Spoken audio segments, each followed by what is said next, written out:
Hello and welcome to another Writerly Witterings, and today, as promised, I'm going to talk about a particular type of pen mechanism for filling that is pretty common. After all, what is it that connects Faber-Castell, Pilot, Lamy, Conway-Stewart,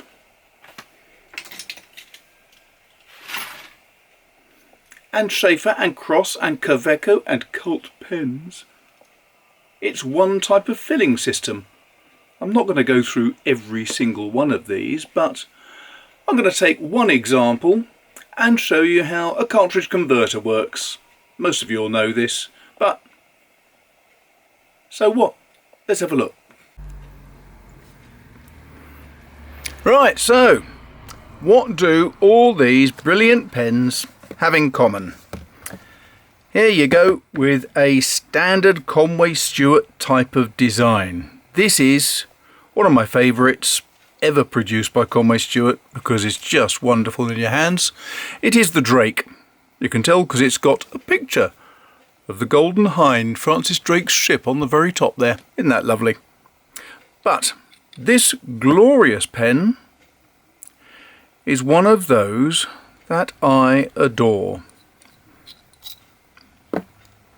And it has a cartridge converter system. Now, I'm not too sure exactly where the term cartridge converter came from, but in the case of the Conway-Stewart,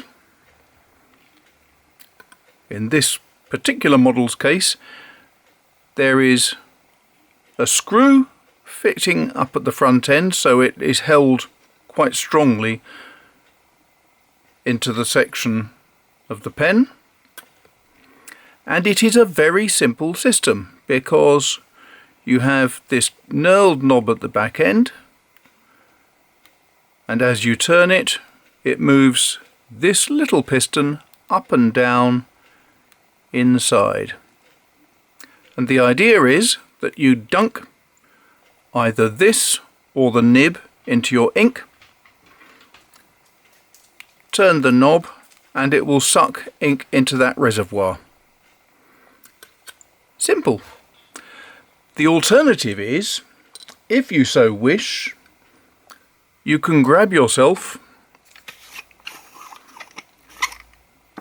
a standard international ink cartridge such as this, push it in there, and that will replace this. It becomes a standard cartridge pen then.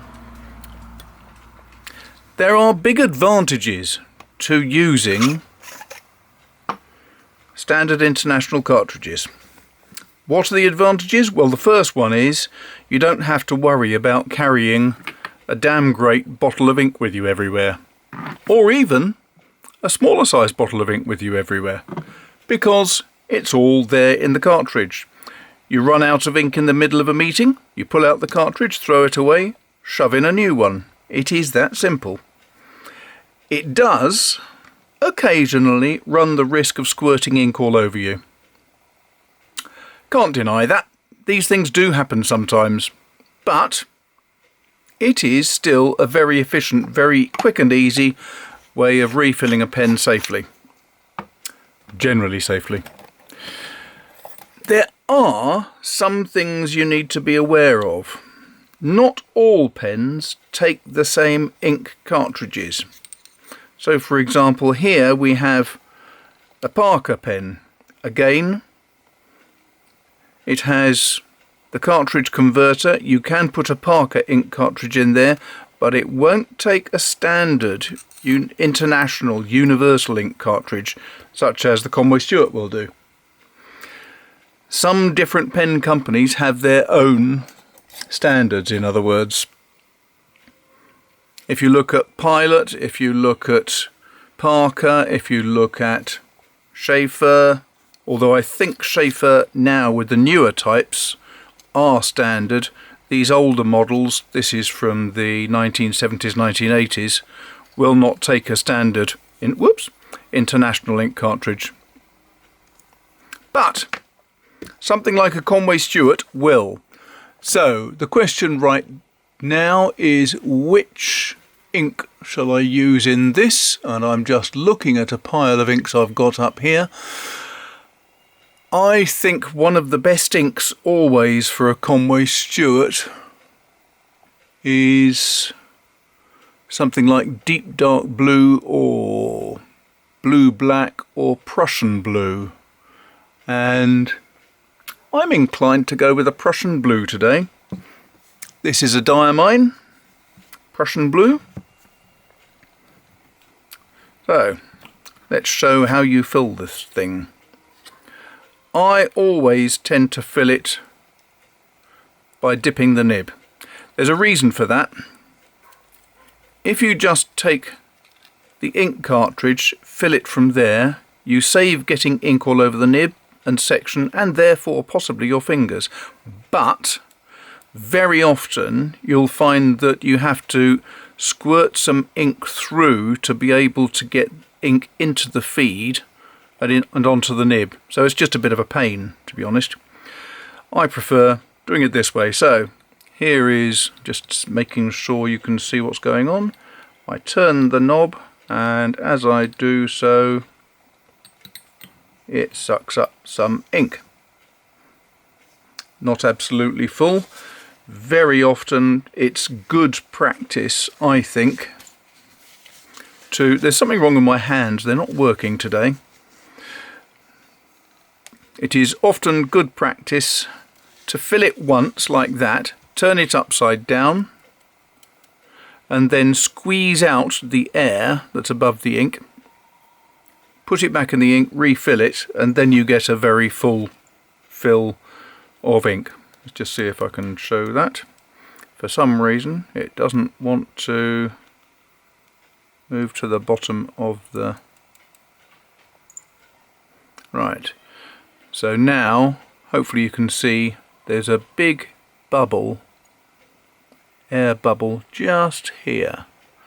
So if I now turn the piston and just push that air out, you can tell when that's successful because you'll get ink forming in the feed and at the front of the section here. That's pretty much smothered it. So now put it back in the ink, and this time I've got a pretty well filled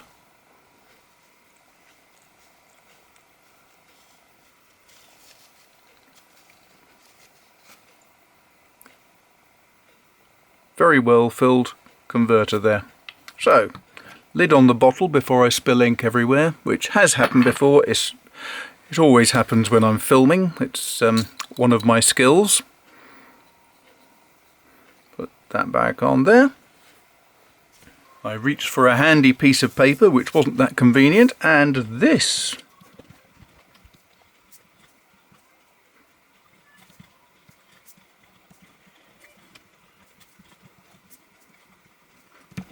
I have to say, this is one of my favourite pens of all my pens.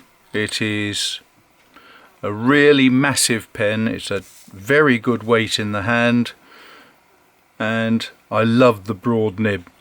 Mainly because, apart from anything else, this gold nib that's been coated in rhodium or something similar is just beautiful, and it writes superbly without fail. One of those rare pens that is always on my desk ready to be used, and it's going to be used this afternoon actually, because I've got a lot of writing to do. So there you go. That is a very quick overview of a cartridge converter. What are the benefits of it? What do I like about them? I like the fact that they're very reliable, they're very effective, they have a reasonable sized reservoir that will keep me going for about 8 to 10 pages with a broad nib on my Conway Stewart. I like the fact that they are very easily refilled with a simple ink cartridge, and these are extremely moderately priced because Diamine make them, and Diamine has well over 120 different colours and shades and goodness knows what, so you can get exactly the type of ink you want to suit your style of writing that day. What else is good about them? Well, it's just convenient, isn't it? What do I dislike about them? If I'm going away, then I will want something that has a bigger reservoir. So shortly I'm going to Swanwick, where I'm teaching writing at the summer school. I will need to take my Viscontis there because I'll want to have a pen that just has a massive amount of ink in it, so I don't have to bother about keep changing inks. But very often, most of the time in fact, something along these lines is perfectly adequate for me. So it's really a case of, yes, you can think of negatives if you really want to, but actually this is one of the most effective, simplest types of ink filling system, and that's why they're so popular. There you have it. Simple design, very effective, gives you reasonable amount of ink per filling, and if you need it, you can take the cartridge converter out and put in an ink cartridge. What more can you ask for? Very straightforward. Thanks a lot for watching. Hope that was interesting. Don't forget to hit the subscribe button and the bell button if you want to be notified when a new video comes out, and put a comment in down the bottom. And if you want to help support the channel, do please go down to the Patreon link. But if you've got anything you want me to have a look at and talk about, also stick that down in the comments. I do read all the comments and I comment back on almost all of them, which is pretty rare in this day and age. Thanks a lot, and I'll speak to you soon. And I am now going to go and edit this. I've got a lot of work to do just now. I'm not going to bother detailing it all because it'll take another 10 minutes. But let's just say I want to get the work done so I can see a little bit of daylight, because I like being out in the sun and it's lovely weather, and we've only got another day or two of this. Right, take care, see you soon, bye.